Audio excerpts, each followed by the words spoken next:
Well,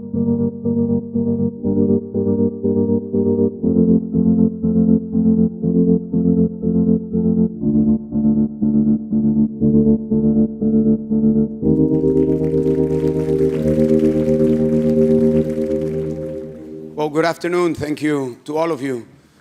My name is Leopoldo Lopez. I am from Venezuela, and I am very honored to have a conversation with our elected president, Edmundo González. And before having him on the stage, I would like to give just a brief context. Venezuela has been going throughout the last 2 decades fighting for democracy. This fight has taken the streets, has gone through diplomatic pressure, and we have gone to elections. We have lost elections and we have won elections. And last year, Venezuela became an example of democratic resilience like no other case. There was an election in July 2024 under an autocratic regime with conditions that were completely against the odds for the democratic population. But there was the will of the people to produce change. In 2023, the Venezuelan people, in a primary organized by the people against the threats of the regime, the Venezuelans elected with 90% Maria Corina Machado. And it became the beginning of a huge wave of mobilization across the country. The regime was against that wave. They disqualified Maria Corina. They took her out of the ballot, thinking that that was going to be the way to stop the election. But then Maria Corina and the rest of the democratic sector supported Edmundo González, a Venezuelan diplomat, a man who has been a public servant for decades. He was unknown to the Venezuelan people.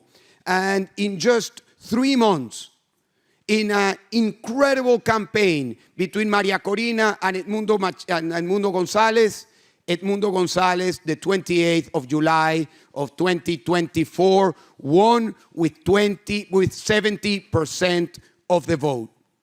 The reply of Nicolás Maduro was to steal the election and to repress the Venezuelan people. Thousands of people were sent to prison. Hundreds of people were tortured. Others were killed. Hundreds remain today in prison. But the will of the people for change remains intact. Today, I have the honor to present to you Edmundo González Urrutia, President-elect of the Venezuelan people and future constitutional President of the Venezuelan people. And we will have a direct call with him, our friend Edmundo González. Edmundo, from Berlin, the floor is yours to the Berlin Freedom Conference. Thank you, Leopoldo, for the invitation and congratulations for this conference, which is quite interesting. And I have here the previous speakers up to the point, straight to the point, in the case of Venezuela and many other dictatorships. Let me begin some remarks. Dear friends, representatives and defenders of freedom, I speak to you today with deep emotion and gratitude, joining this Berlin Freedom Week, an event that honors one of the humanity's greatest achievements, the ability to rise against the afterworld have tried to divide us. Today, as Berlin remembers the fall of the wall, the triumph of freedom and over oppression, Venezuelans are living a moment of profound transformation. Just over a year ago, while the world commemorated the 35th anniversary of the fall of the Berlin Wall, we Venezuelans began a new stage in our long struggle for the restoration of the rule of law, democracy, and freedom. That anniversary was not just a historic date for us.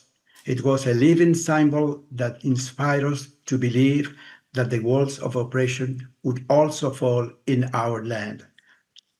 After more than 2 decades of darkness, Venezuela has endured the consequences of a regime that systematically degrades human dignity. We have witnessed a brutal, constant, and deliberated violation of human rights carried out with cruelty and impunity. These are not empty words.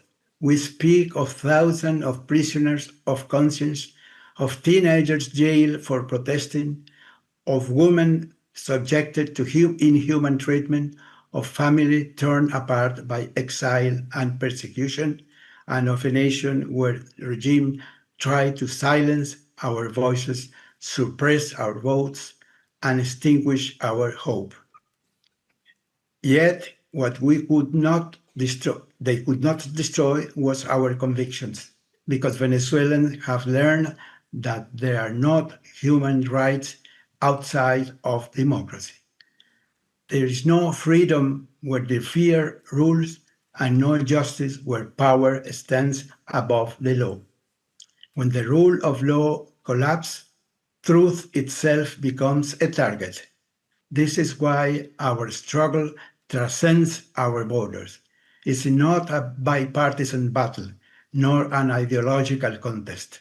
It is the defense of democratic civilization itself against those who seek to replace it with fear, corruption, and deceit.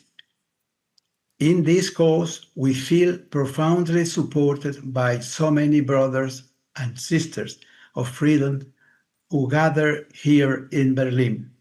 Venezuelans know that freedom is not a gift. It's a conquest that must be renewed every single day. We have resisted authoritarianism, repression, and the misery imposed by a regime that sought to enslave our conscience.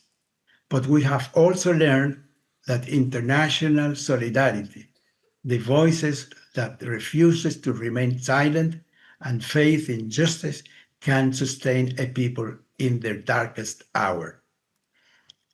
This is why his gathering in Berlin carries such deep meaning. Here we are, one wall fell, we reaffirm our conviction that modern wars, disinformation, fear, and also indifference can also fall. To those who fight today, anywhere in the world, there is right to speak, to vote, to think freely. I say, Venezuela understands you and stands with you. Our victory will also be yours because they are still to take forward freedom, strengthen the cause of free people. On behalf of the Venezuelan people, thank you for keeping the flame of liberty alive. Let us continue building a world where no wall ever again divides human beings between the free and the oppressed. Thank you very much for your attention. Thank you.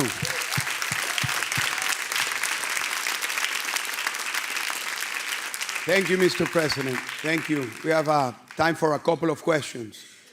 Many analysts, given the pressure that has been deployed on Venezuela, given that it is a narco-terrorist regime known to many of us for many, many years, that the case of Venezuela could lead to a situation similar to Libya or Iraq or Afghanistan. What would you have to say to those analysts that have that view of what could happen in Venezuela?